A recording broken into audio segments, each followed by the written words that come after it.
Bienvenue. Aujourd'hui, on va se pencher sur deux enseignements de la tradition islamique qui, à première vue, parlent de choses assez précises. Quoi vendre, quoi boire. Mais en creusant un peu, on s'aperçoit que les sources qu'on a sous les yeux racontent une histoire bien plus grande. On va voir que ça parle moins de porc ou d'alcool que de deux idées assez radicales. L'impossibilité en fait de tricher avec les règles et le caractère quasi sacré de la conscience humaine. C'est exactement ça. On a deux hadiths, donc deux paroles attribuées au prophète Mohammed, qui sont de véritables clés de lecture. Ils ne se contentent pas de dire «c'est interdit». Non, ils établissent une philosophie. Une philosophie de la prévention, si on veut. Le premier nous parle de l'intégrité face à la règle, et le second de la protection de ce qu'on a de plus précieux, notre intellect. Alors, commençons par cette idée d'intégrité, ce qu'on pourrait appeler le principe de la porte fermée. La source principale ici, c'est un hadith qui liste 4 choses dont la vente est interdite. La charogne, l'alcool, le porc et les idoles. Mais les sources insistent sur un point. Le plus important, ce n'est pas tant la liste que le moment et le lieu. Qu'est-ce que ce contexte a de si spécial?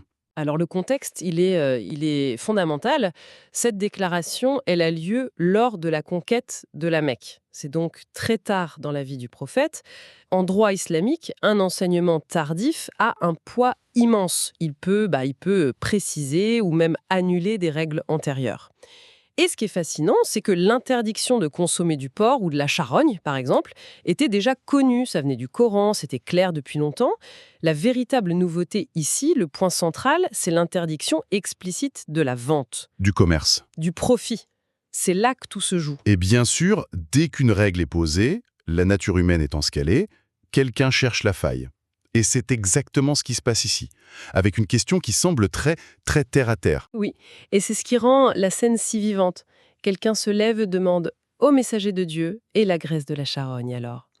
On ne la mange pas, c'est entendu, mais on s'en sert pour calfater les coques de nos bateaux, pour assouplir le cuir, pour alimenter nos lampes. C'est utile. C'est une question de pur bon sens économique en fait. On ne consomme pas, on utilise. Est-ce que ce bénéfice indirect est permis? On sent bien la recherche d'une zone grise, là. Quelle est la réponse? La réponse est un non. Catégorique, sans appel. Non, c'est interdit, haram. Et c'est là qu'il formule cette règle d'or qui va traverser les siècles de jurisprudence islamique. Il dit « Si Dieu interdit une chose, il en interdit aussi le prix ». C'est une phrase d'une simplicité redoutable. Ça veut dire qu'il n'y a pas de profit légitime à tirer, même indirectement, de ce qui est fondamentalement illicite. La porte est verrouillée et il n'y a pas de fenêtre sur le côté. Ça me fait penser à des concepts juridiques très modernes, comme la distinction entre l'esprit de la loi et la lettre de la loi. On dirait que c'est exactement de ça qu'il s'agit. Une mise en garde contre le légalisme étroit. C'est tout à fait ça. Et pour que le message soit parfaitement clair, le prophète utilise lui-même un contre-exemple historique puissant.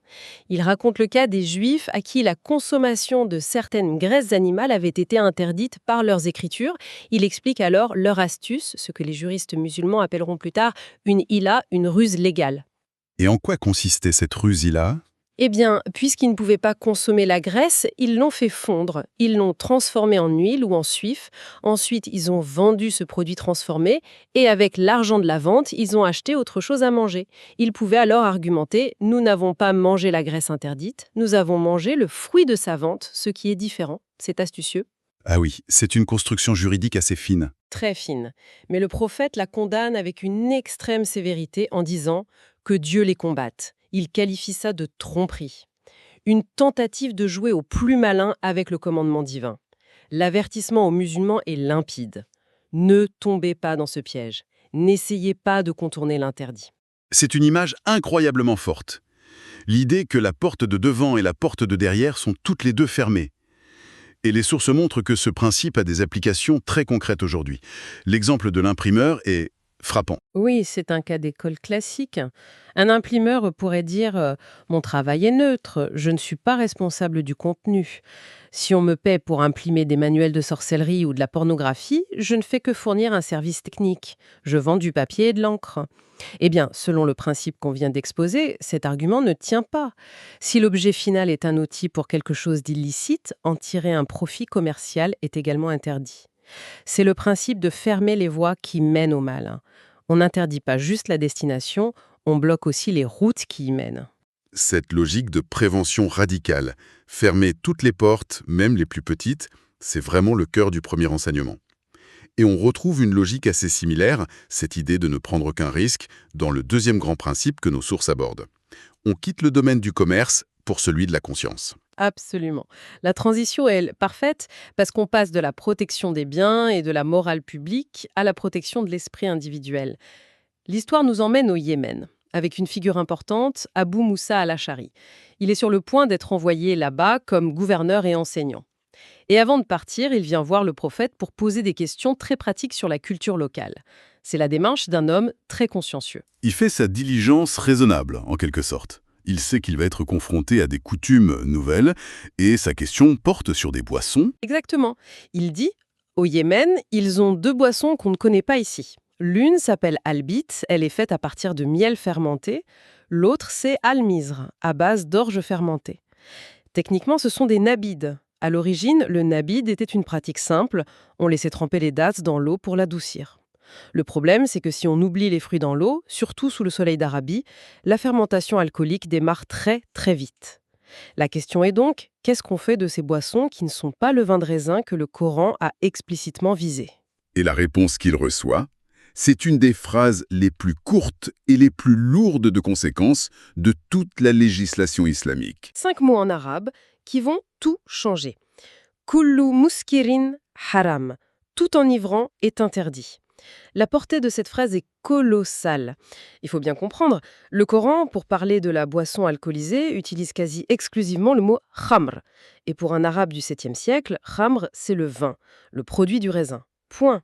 Donc la grande question était, est-ce que l'interdiction ne concerne que le khamr, ou bien s'étend-elle à tout ce qui produit un effet similaire? Et ce hadith, il tranche le débat de manière définitive. Il le tranche en établissant un critère universel.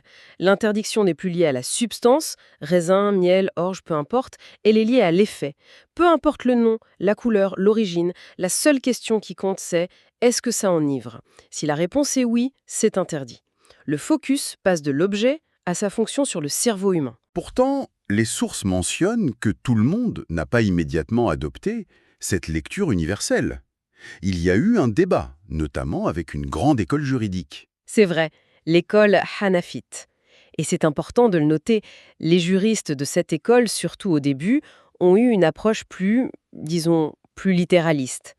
Pour eux, le Coran mentionne le khamr, donc le khamr, le vin de raisin, est interdit en soi, une goutte comme 1 litre. Mais pour les autres boissons fermentées, les nabides, ils considéraient que seule la quantité effectivement enivrante était interdite. Donc, boire un petit verre qui ne produit aucun effet sur la conscience était, selon leur raisonnement, toléré. Qu'est-ce qui motivait cette position? C'était une concession aux coutumes locales ou une approche purement textuelle? C'est un mélange des deux, mais c'est avant tout une posture de rigueur textuelle. Il disait « Le texte sacré utilise un mot précis, khamr. Nous n'avons pas l'autorité pour appliquer la même interdiction absolue à des choses que le texte ne nomme pas explicitement. » C'est une position qui se défend sur le plan de la méthodologie juridique, D'accord. mais elle n'a pas résisté à la force du hadith qu'on vient de citer. C'est donc la position majoritaire qui a donné naissance à une autre fameuse règle, j'imagine? Oui, la grande majorité des savants des autres écoles ont dit « Non, l'approche hanafite ouvre une porte dangereuse ». En se basant sur le tout enivrant est interdit, ils ont formulé le principe complémentaire « Ce qui enivre en grande quantité est interdit même en petite quantité ». La logique est encore, une fois, préventive. Si une boisson a le potentiel de rendre ivre, on ne joue pas avec le feu, on ferme la porte dès le début. Et c'est ce principe qui est appliqué quasi unanimement aujourd'hui. Et c'est ce même principe qui permet de statuer sur des substances totalement inconnues il y a 1400 ans. Évidemment, l'héroïne, la cocaïne, les amphétamines, les drogues de synthèse, pas besoin de trouver un verset du Coran qui les mentionne. Le principe s'applique. La méthode d'administration bu, fumé, injecté n'a aucune importance. C'est l'effet sur la conscience qui est le seul critère. Les sources vont même jusqu'à évoquer des phénomènes très récents, comme les drogues numériques. Ces sont conçus pour altérer l'état de conscience. Si l'effet est une forme d'ivresse, ça tombe sous le coup du même principe. C'est fascinant. On a donc vraiment 2 piliers qui se dégagent. D'un côté, une forme d'honnêteté intellectuelle exigée face à la règle, pas de ruse, pas de contournement. Et de l'autre, la protection absolue de la clarté d'esprit comme une valeur non négociable. Et la source nous invite à aller encore un cran plus loin pour comprendre le pourquoi de cette deuxième règle. On justifie souvent l'interdiction de l'alcool par ses conséquences sociales, la violence, les accidents, tout ça est vrai. Mais le point de vue théologique place la tragédie à un niveau bien plus profond. C'est-à-dire? La plus grande catastrophe, du point de vue de la foi, ce n'est pas le péché qu'on pourrait commettre en état d'ivresse. La tragédie ultime, c'est l'ivresse elle-même.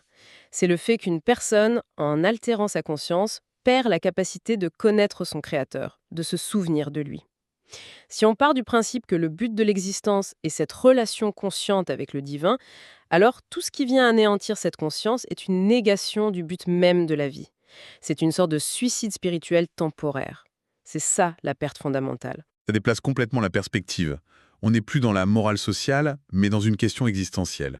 Ce qui nous amène à une dernière histoire évoquée dans nos sources, une histoire assez extrême, presque difficile à entendre, mais qui pousse cette logique jusqu'au bout. Celle du roi Ibn al-Zubayr. Oui, une histoire célèbre et glaçante. Urwa était un grand érudit des premières générations. Il a développé une gangrène à la jambe et les médecins lui ont dit « Il faut amputer, sinon tu vas mourir ». Et bien sûr, il n'y avait pas d'anesthésie. La seule option pour atténuer la douleur atroce, c'était de lui faire boire une puissante boisson enivrante pour qu'il perde connaissance. Et sa réaction est stupéfiante. Il refuse. Il aurait dit qu'il ne pouvait concevoir d'utiliser quelque chose qui lui ferait perdre sa conscience de Dieu, même pour une raison si vitale. Il ne voulait pas que son souvenir de Dieu soit interrompu. C'est ça. La tradition rapporte qu'il a demandé à ce qu'on le laisse commencer sa prière. Et une fois qu'il était complètement absorbé, en concentration spirituelle intense, il aurait fait signe au chirurgien de procéder. C'est une histoire qui me laisse sans voix. D'un côté, on ne peut qu'admirer une telle force de conviction.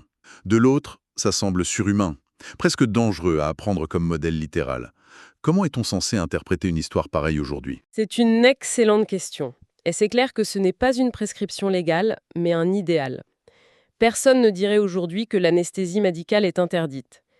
L'histoire du roi fonctionne comme une sorte de parabole pour illustrer la valeur inestimable que certains accordaient à la pleine conscience.